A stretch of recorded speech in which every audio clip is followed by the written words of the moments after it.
বগুড়া সদর সংসদীয় আসনে মনোনয়নপত্র দাখিলকারী জনাব তারেক রহমান এর মনোনয়নপত্রটি পরীক্ষা করলাম। পরীক্ষান্তে মনোনয়নপত্রটি গ্রহণ করলাম। আশা ছিল যে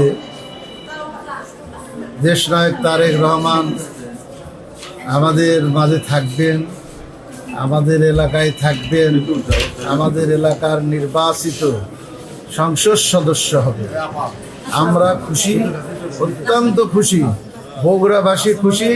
বগুড়াবাসী এখন তাদের কর্তব্য যে তাকে দুই হাত ভরে তাকে ভোট দিয়ে এই সংসদের সর্বোচ্চ আসনে বসাবেন ইনশাআল্লাহ। গণপ্রতিনিধিত্ব আদেশ বাত ব্যথা, প্যারালাইসিস কিংবা আর্থ্রাইটিস, আধুনিক ফিজিওথেরাপি ও পুনর্বাসন চিকিৎসায় নির্ভরযোগ্য নাম ডিপিআরসি।